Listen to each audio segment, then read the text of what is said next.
Reading Pioneers is proud to present The Month of Christmas, Day 125, written by C. Mice. Day 4, Getting a Tree. Day 4 is the day Santa and the elves go to the enchanted forest to get their Christmas trees. They go to the gingerbread man tree farm. He only grows fir trees as they are not toxic to animals. Whenever he cuts down a tree for Christmas, he plants a new one. He tosses a magic seed on the ground, and the tree grows instantly. Everyone uses a portal that the pink fairy created. It takes them to a portal just outside the enchanted forest. To walk there would be too long a trip. Did you know that during the Christmas season, about 25 million Christmas trees are sold in the United States each year? The Scandinavian people decorated evergreen trees for winter solstice. The first Christmas trees were decorated in Germany in the 1500s. People have been decorating them ever since. Let me tell you a story about what happened once when Santa went to get his tree. It happened 250 years ago to the day. It hadn't snowed in the enchanted forest yet. Old Man Winter was running late. Santa's cat, Iris, accompanied him. She wanted to visit the three little kittens. The fairies told a story about how they always lost their mittens. Iris felt bad for them and wanted to try and help. But first, she decided to take a nap, as cats will do, while Santa was busy looking at trees. Who do you think appeared? The Dark Fairy came! She thought it would be funny to pull a trick on Iris again. She changed into a blue squirrel. Iris awoke, and the squirrel asked, "What are you doing in the enchanted forest, young miss?" Iris replied, "I came to see the three little kittens. I want to help them find their mittens, but I don't know where they live." The squirrel said, "Yes, they are always losing their mittens." The squirrel also said she knew the way to their house and told Iris to follow her. Iris did. Santa came back and did not see Iris. He called and called, but she did not come. He had to find her. Where could she be? After leading Iris into the enchanted forest, the blue squirrel stopped. She looked at Iris and poof, changed back into the dark fairy. The fairy laughed and disappeared. She knows Santa will look for Iris, and now she will pull a trick on him. Iris decided to go look for the kitten's house on her own. After a long walk, she came to the house of the three bears. She asked Mother Bear, "Do you know where the three little kittens live?" Mother Bear said, "Yes, dear. Just follow this road and you will see a sign at the fork in a road. When you come to the fork in the road, take it. I heard the kittens have lost their mittens again and have begun to cry. It seems this happens every day." Iris said, "Oh, I hope they find them. Maybe I can help them look." Iris left and found the sign and the fork in the road. She took it. Soon she came to a brick house with three pigs inside. She knocked on the door. The three little pigs looked out the window and yelled, "Wolf! Wolf! Big bad wolf!" Pigs, as you may know, have very poor eyesight and mistook the little white cat for a wolf. They did not answer the door. She continued down the road and met a cat with a fiddle, a cow, a dog, and a dish and a spoon. She asked, "Where are you all going?" The cat said, "I'm going to Bremen Town. I'm a musician." The cow said, "I'm about to jump over the moon. It is good exercise." The spoon said, "We are on the way to the carnival to help get it ready." The little dog just laughed. The cat began to play the Virginia Reel. The dish and the spoon danced to the tune. Iris said, "Your fiddle playing is superb. Do you know where the three little kittens live?" The cat replied, "Keep going on this road, and you will find the house. When I passed by, they had not found their mittens, and their mother was not happy. It seems this happens every day." Iris hurried down the road. She sang a little song. "It's bad for a kitten to lose a mitten." And in a bit, she found the house. The kittens were outside looking for their mittens so they could have some pie. Blackbird pie. And in the pie are 24 blackbirds. Meanwhile, Santa was very upset and worried. He knew he had to search the enchanted forest for Iris. First, he spoke to the gingerbread man. The gingerbread man said the dark fairy changed into a blue squirrel and tricked Iris into following her. He said they went east. Santa hurried off to find Iris. He hoped she was not in danger. First, he met Red Riding Hood. He asked her if she had seen a white cat. She said she saw such a cat on the road, but didn't know which way it went. Maybe south. Santa thanked her and hurried off, southbound. He came upon a blue fox. He had never seen a blue fox before. Have you?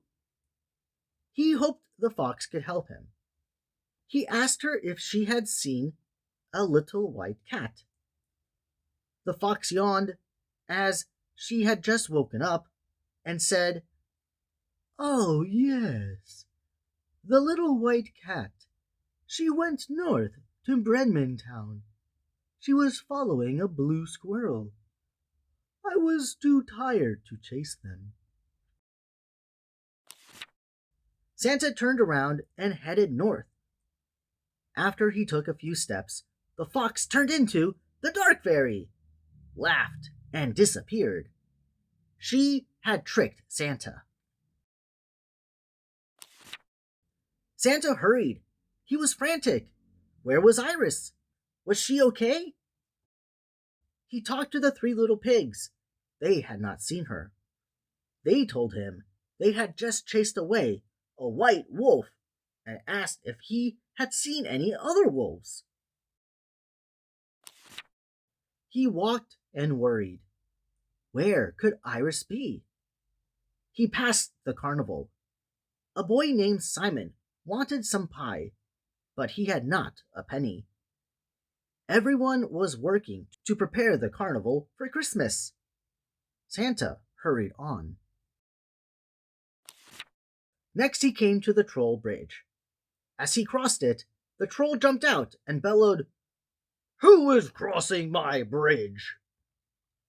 Santa, quite surprised, replied, "It is I, Santa Claus." The troll laughed. "You don't look like Santa.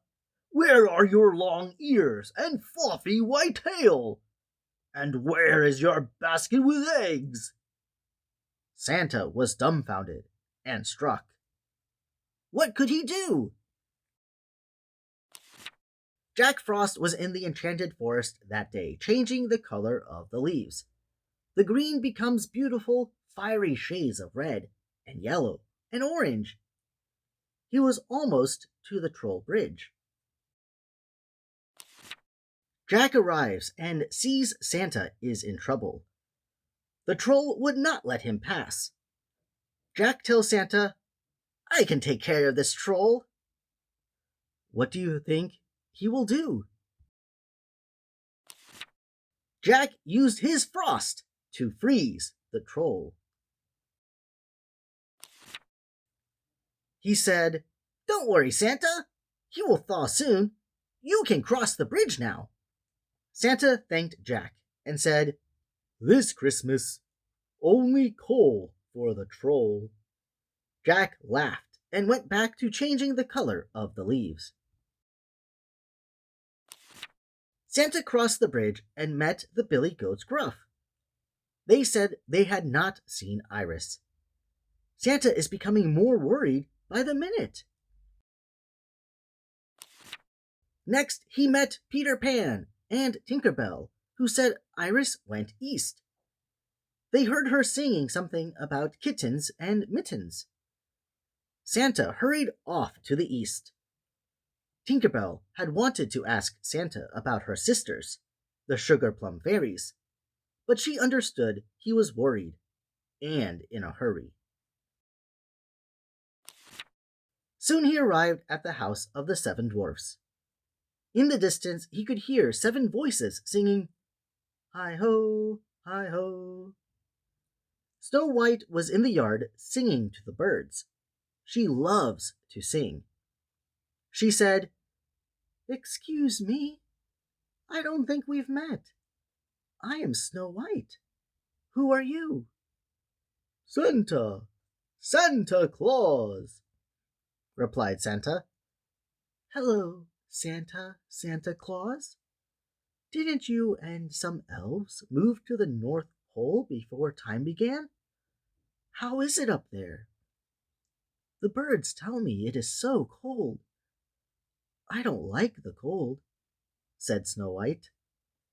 Obviously, she liked to talk. "Have you seen a little white cat?" asked Santa impatiently. Snow White said she might have.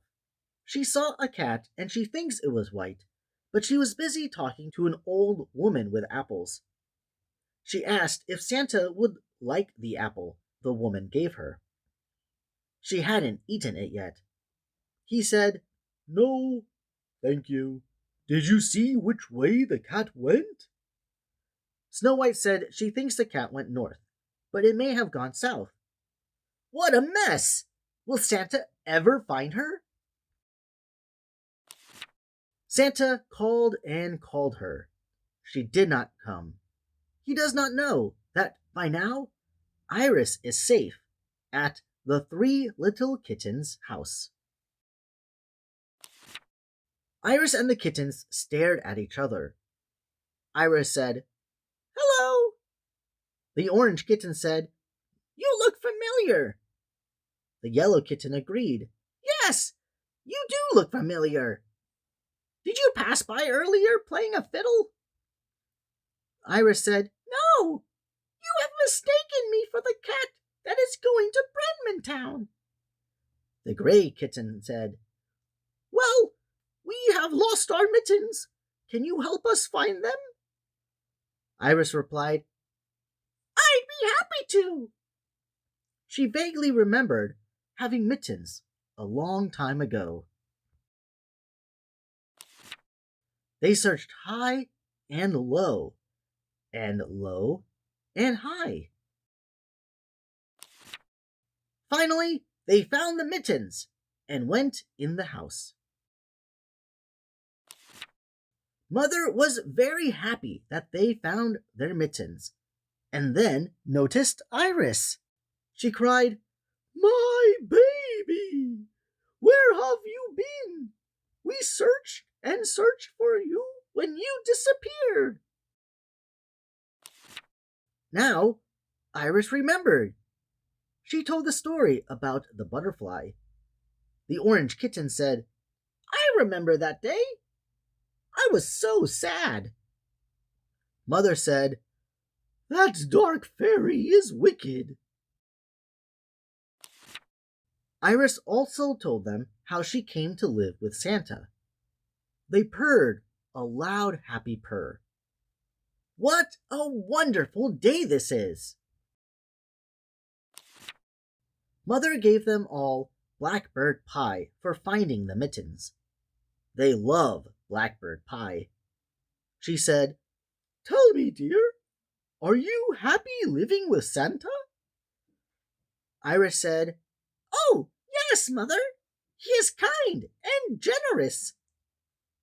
Mother replied, "I miss you so, but I am very happy for you. What does Santa call you?" "Iris," replied the young cat. "Oh, what a lovely name that is. Your eyes are the color of an iris. That is the perfect name for you." The gray kitten said, "Can we go live with Santa too?" Mother replied, "Not now. Someday you will leave home and find your own place to live, but not yet." After finishing the pie and playing kitten games for a bit, Iris said she needed to get back to Santa. He would be worried. Mother agreed and said she understood. She said, "It is cold at the North Pole. Here are your mittens. Take them with you and don't lose them." They all hugged, and Iris headed back to the gingerbread man's house. She promised to come visit every year when Santa came to the enchanted forest to get a Christmas tree. And she still keeps that promise to this day. Santa was talking to the cat with the fiddle when Iris found him. He yelled, "Iris!" And she ran and jumped into his arms. He was so happy. Iris promised she would never follow a blue squirrel again. The cat began to play a merry jig, and Santa danced with joy. Iris said, "You are a fine fiddler, indeed."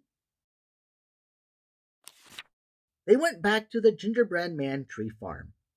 When they arrived, there was only one tree left. The elves had gotten all the others. It was a small, scrawny tree, but that didn't matter. It was a Christmas tree. And Santa was so happy he found Iris. Since that day, Santa always gets the smallest, scrawniest tree at the Gingerbread Man Tree Farm. When they got home, the Blue Fairy was visiting Santa's wife. Mrs. Claus said, "Oh, what a lovely tree! We can decorate it tomorrow." She also asked Iris where she got the colorful mittens. Iris told her about the dark fairy and seeing her family. Mrs. Claus said, "How lovely, dear! Maybe your family can visit us someday." The Blue Fairy said, "Oh, that dark fairy is terrible. I wish she were not my sister. I am glad you are safe. Your mittens are very pretty." I hope you liked the story. It really did happen. Be careful when someone you don't know, maybe a blue squirrel, wants you to follow them. Activities. Click on Activities to see the history of the Christmas tree and to visit the Enchanted Forest and help Santa find Iris.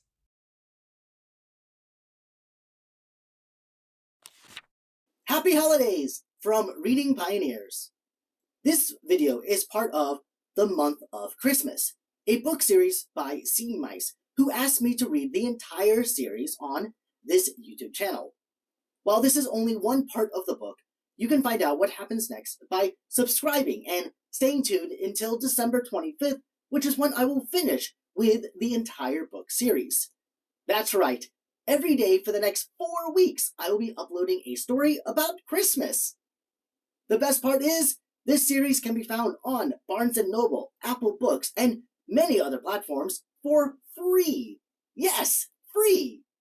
Links are available in the description box below so you can grab a copy of this part and all of the others right now.